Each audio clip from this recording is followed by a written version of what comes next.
Welcome to Writers and Readers. I'm Charlie Redner, your host. This is the show where we interview authors from all the lagunas, Laguna Woods, Laguna Niguel, Laguna Beach, all the way to London and back again. I'm happy to tell you today we have an author, a local author, and she took advantage of something that was said a long time ago by my Philadelphia compatriot. That was Benjamin Franklin. And he said, write something worth reading or do something worth writing about. And our guest today has done both. I'm pleased to welcome Eileen Padberg. Yes, that's it. And thank you for joining us today. Thank you. I'm excited to have you here. You have an exciting story. You've written a book called Out of My Lane, and I like the subtitle too. It says, Leveling the Playing Field for Women of Iraq. And that's very important, and we're going to be talking about that today. So how are you doing today? I'm doing great, thank you. Well, thank you for joining us. I'm really honored to have you Oh, here. I'm honored to be here. You have an exciting story, and it's a story worth telling, and it's a book, obviously, people should be reading.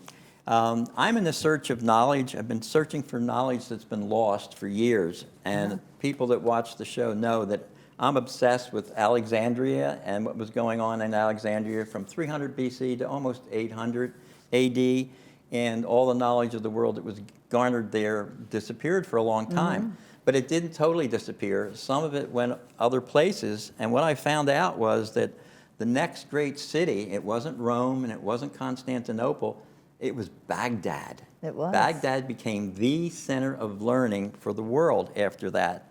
And so what I'd like to do before we start talking to you about your adventures there, I want to read a couple of pieces about Baghdad. We'll start with, when we think of Baghdad today, we imagine a war-torn, ravaged city. However, Baghdad had a rich history. From the 8th century to the 13th century, Baghdad was a metropolis known for intellectual and material prosperity, showcasing numerous libraries, research institutions, and thriving universities. Abu Sayyid Khalif al-Mansur founded Baghdad in 762 AD, intending to serve as the capital of Islam and calling it the City of Peace. Baghdad was also known as the Round City because it was constructed in a circular shape consisting of towers, a semicircle wall, and on the right and on the left, the banks of the Tigris. At the center was a large square with a mosque at one end and Caliph Palace on the other. By the 13th century, Baghdad had 36 libraries. Caliph Harun al-Rashid is credited with expanding the glory of Baghdad to its greatest heights during his reign. He created an intellectual ambience by encouraging mathematicians, astronomers, scientists, and philosophers. Here, teachers and students worked together to translate Greek, Persian, Syriac, and Indian manuscripts. They studied the works of Aristotle, Plato, Euclid, Ptolemy, Pythagoras, and many, many others. Wow. So there, maybe even you learned something about the city that you were in for a couple years. And the city, let's show the city map. We have a map of Iraq, and in the center there you see the green zone. That's where you went, and we'll talk about that. And then the next slide is actually the green zone itself, and there you spent almost 2 years working. Did. 3.5 square miles Yes. wide was the green zone. And can you tell us, just looking at, were you the southern end or the northern end of that top or bottom of that map, or were you all over? Right. Well, I was located sort of right in the middle. I can see the Ministry of Industry. So I was probably right in the middle. Wow. The palace was. Where's the palace? Well, they say the palace is outside the green zone there at the bottom of one of the palaces, but... Well, the big palace, the formal palace, is inside the green zone. And it was where Saddam had his headquarters, where he lived. It was right in the green zone. And that's the palace that the Americans took over and used as our embassy for a long time. So let's find out, why are we talking about Baghdad and what brought you here? Do you have your book handy? I do. Could you read page 1 and that last paragraph of that? Page 1. As I told you, I haven't read it in a long time. But Well, you first wrote your first email Friday, January 25, 2004. on Friday, June 25th, 2:04, my email to my friends was, "I'm okay and we'll send a more detailed email later. Violence is escalating. We are on lockdown," as we were many times. "No one leaves the green zone for the next 2 weeks. A mortar hit about 120 yards from the end of the compound a couple of days ago and killed a young Iraqi worker. Our guard rushed over to help him, but he died in his arms. Our building is pretty safe, and I feel comfortable with our guards, although I take nothing for granted." And then you may wander up to your flak jacket. Oh, yeah. I wondered about myself sometimes, especially when running toward a Black Hawk helicopter in 118-degree weather. Oh, I remember that very well. In a sandstorm, wearing a 44-pound flak jacket. But I never wondered for long I had the responsibilities of the women whose futures were in my hands. Yeah. So let's start at the very beginning then. How in the world did someone like you get invited to go to a Yeah. war zone to help women do business over there? Well, I had a political consulting firm for 40 years, and in those days, I represented a couple of clients that had engineering. They were two huge engineering companies, not to be named. Okay. And they had bid on a contract in an RFP to restructure Iraq's water infrastructure. It's an $18.4 billion that the government spent in including all of everything: infrastructure, schools, police departments, construction of everything, reconstruction. And so our part of it was $4 million. So you were writing an RPF for someone to... No, I didn't write it. They wrote it. Okay. And what happened, which was interesting, they had been replying to RFPs for years, Right. and they had never seen one like this. Requests for bids, for those that may Yeah. not Oh, know yes. the Request for nomenclature. bids. Yeah.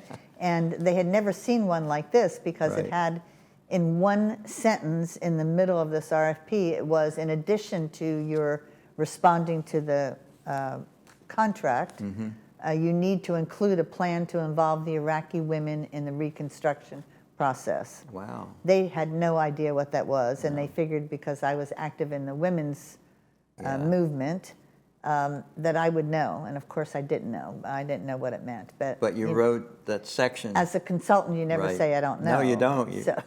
So I spent a month writing this proposal to include the Iraqi women in the reconstruction process. Okay. And I really thought, much like it is here or anywhere, that women need a level playing field. They need the ability and the knowledge to reply to RFPs, requests for proposals. Yes. If you have sort of a level playing field, you probably could do it. So I wrote this plan to help them get jobs, good jobs, not just terrible jobs, but good jobs, to build businesses, to open new businesses, because I felt that that was the way to really have a piece of the economy, was to open a business, and to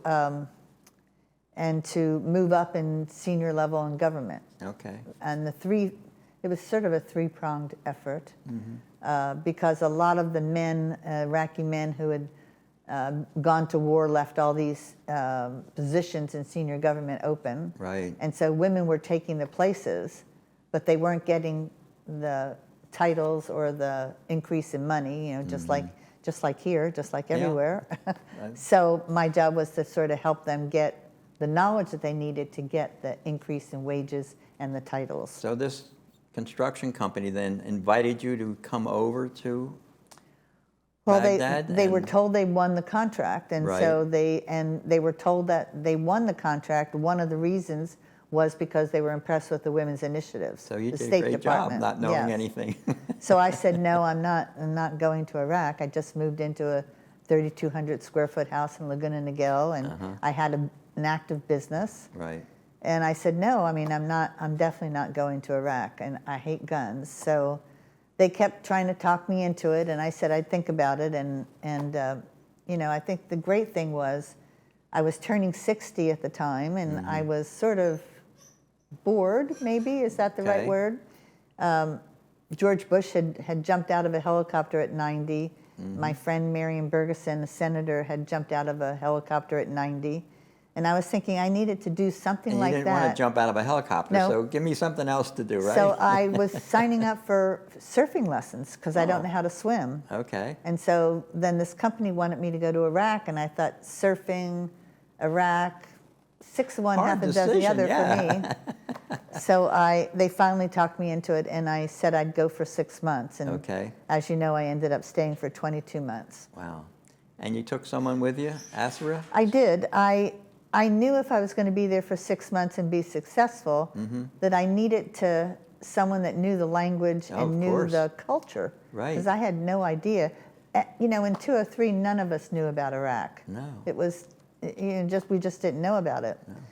So I did some research on the internet and found this woman, a young girl who was working as a bank teller in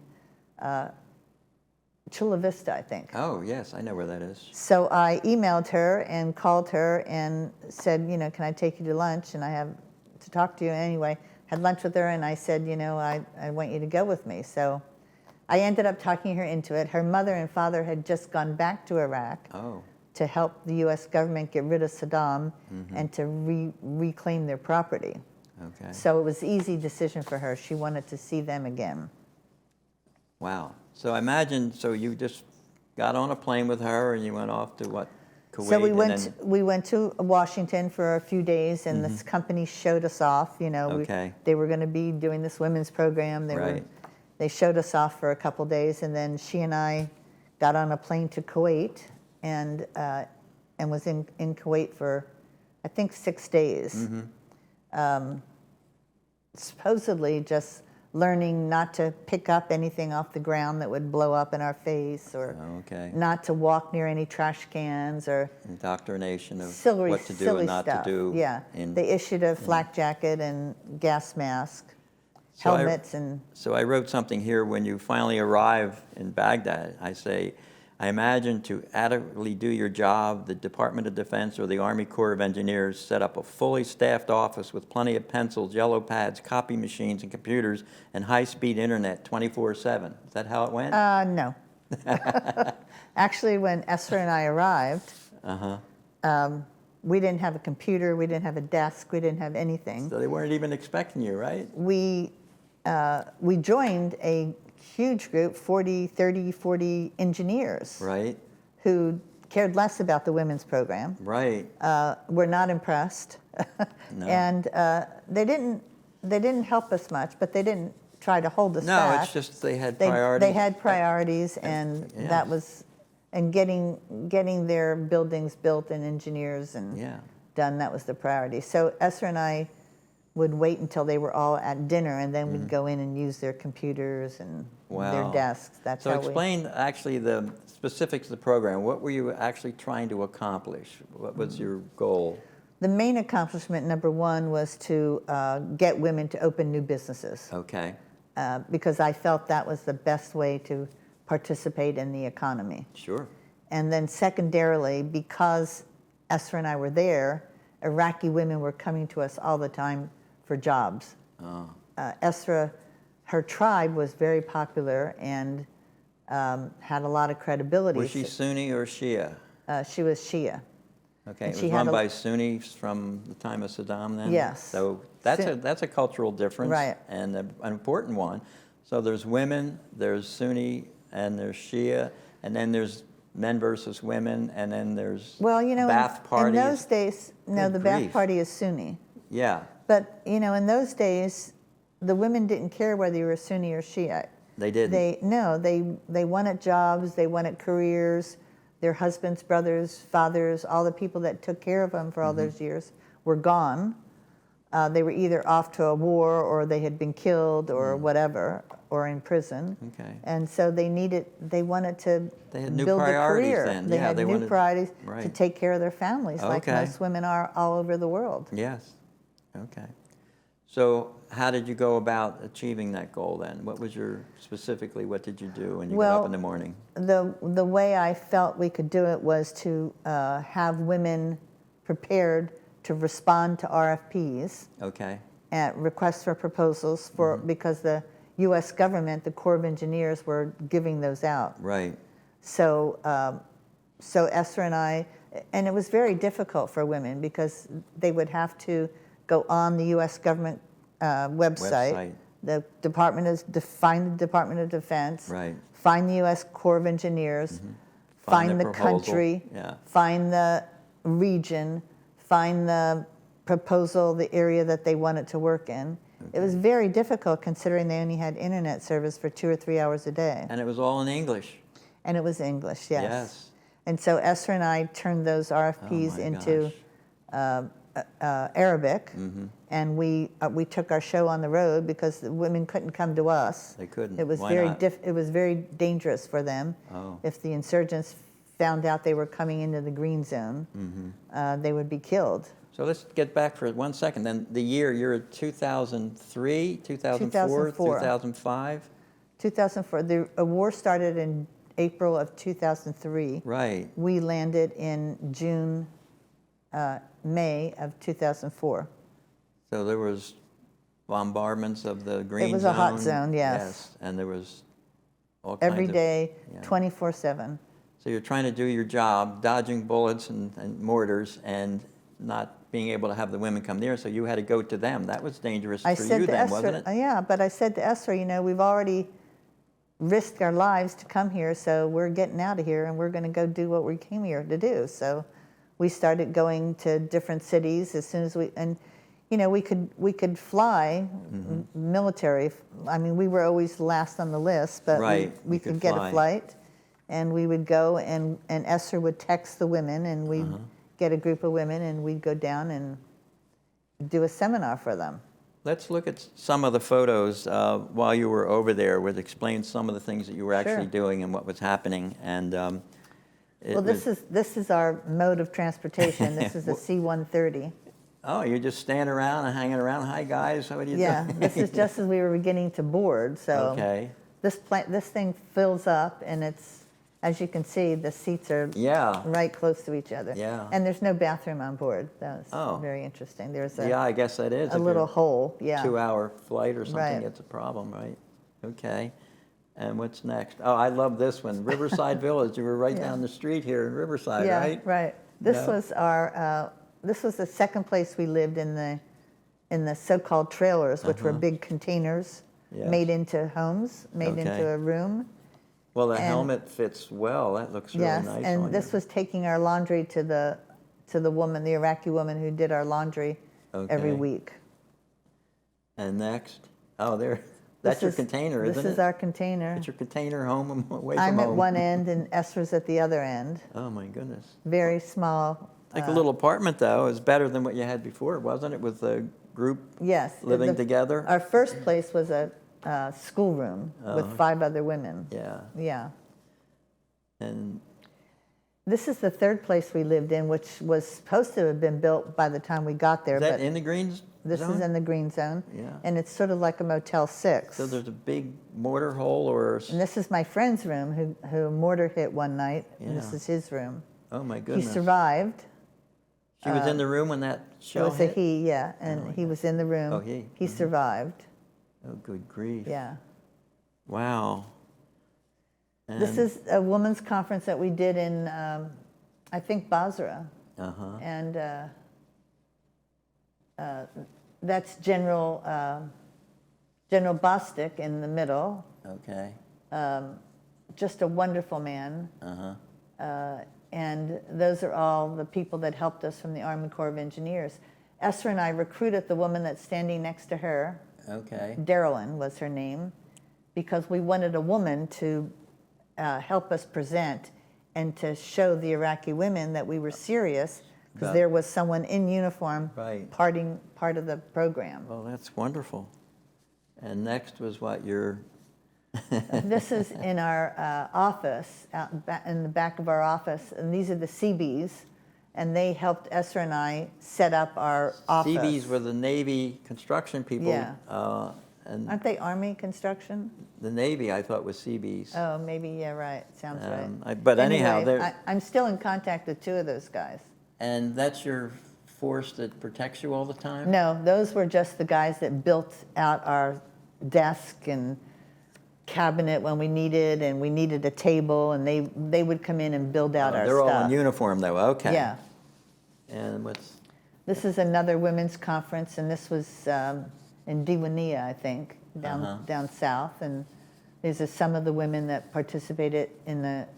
So some of them have headdresses on, and some of them don't. Abayas. They're wearing them or not. And Yeah, you didn't some have do. to. No, we didn't in Iraq. Yeah. Wow. Really, it was really the very religious and very poor women who wore the whole But when they were hijab. walking around outside of the green zone, The Iraqi women always had always scarves wore them. on. Yeah. Sure they did. Yeah. Wow. Okay. Oh, what's going on here? Look at Free all the time? trash. You can tell Americans had been there by all the trash. Oh my goodness. Yes, I decided I was going to. We had Fridays off because Okay. Fridays were religious days, and so I decided I was going to. I'm a fly fisherman, so Obviously. I decided I was going to fish the Tigris River, and I did. I had all my fishing equipment sent over, and I fished every Friday morning in the Tigris River. Wow. And you caught something, obviously, Always caught something. unless that's retouched or something. Nope, that's a real fish. I never could figure out what fish it was. It was silver, and it was really weird-looking fish. But I always tossed them back. But yeah, you can tell the Americans have been there. See all the cans and all the trash. Wow. It's awful. Well, didn't they have people go around and clean up? In the military, you go out there and you pick up all the trash and you, no? No. It was horrible. Really? Horrible, yeah. It's one of my favorite pictures, though. Yeah. I had taken off my vest to fish, and I got caught by the general, Bad girl. and I did get in trouble. Well, isn't that why the book's called Out of My Lane? Yes. Didn't you do a lot of things that were out of your lane? I did. I did several things that were out of my lane. What was the most rewarding time that you can remember there? At the end of one of the sessions, or before you were leaving, did some of the women come to you and Oh, yeah. thank you for what was going on and how you I were think the helping most them? rewarding thing is really knowing that you really did something that made a difference in someone's life. And I'd been an activist for women in the United States for all my life, all my political life. Yes. And you help them run for office, you help them do all those things. But, in Iraq, you really know you've made a difference in someone's life when they've opened a new business. And I used to have to, I had them sign a letter of commitment to me that they would hire other women so that we would keep hiring other women and keep helping other women open new businesses. That was my goal from the very beginning. And what was, you say, the scariest moment you might have had at the whole 2 years? There were a lot of scary moments, but many, flying in a helicopter with the doors open, 120 degrees, my skin feeling like it was coming off my face, and seeing where they were bombing on the ground, mortars going off, not at us, fortunately, but mortars just go up and they come down where they want. I mean, mortars hitting where we lived all the time. I mean, in the high school, it was every morning at 7 a.m. that mortars would come in. Oh my goodness. And they did kill some of our guards. Oh. And then every night when we moved to the trailers, every night at 7 p.m., the mortars would come in and we'd all have to go into the bunker for, an hour until they stopped. But those were frightening. My first Thanksgiving there, all the turkeys and everything, we had about 40 of us got together, and the mortars started hitting, and we had to go into the bunker, and for probably 2 hours we were in the bunker because the mortars kept coming in. Wow. Every day you knew that you were not safe. Yeah. Well, didn't one of the facilities get bombed? There was some bombers came in and blew up one of the places we used to go to eat or something? There was a little Iraqi cafe right near us, about a quarter of a mile from us, and we used to walk there for dinner. We weren't supposed to be there because because they. But it's in the green zone. You're still not supposed to be there. Yes, because Wow. our security guy said that that the insurgents knew that Americans hung out there. But anyway, so it did get bombed and got blown to smithereens. It was awful. Many people died. The British soldiers that had come back from R&R just 2 days before, they were all in there. They all died. So you actually were Yeah. bunking. I mean, you would meet them, I guess, when you were in the, Oh yeah, none of us were supposed to be in there, but we were all, you get tired of mess hall food, and that's where we'd head it for at night. Well, it's an amazing story, and I think Ben Franklin will be very proud of you because you did write something worth reading, and you I did did. something worth doing. God bless you, and thank you for you. joining us today. Thank you. You're amazing. Thank you. Before I close, I'd just like to read something. I like to introduce you to books you may not be familiar with, and this one, of course, you know why it caught my attention. Just look at the title alone. It's called The Paris Library by Janet Skillinson Charles. Based on the true story of heroic librarians in the American Library in Paris during World War II. The Paris Library is a moving and unforgettable ode to the importance of libraries, books, and the human connection we find within both. That was written by Christian Hemmerl, New York best-selling author. So you might want to check that out, The Paris Library. Thank you all for tuning in this morning. Hope you enjoyed our show. I look forward to seeing you again next month. Take care and see you around.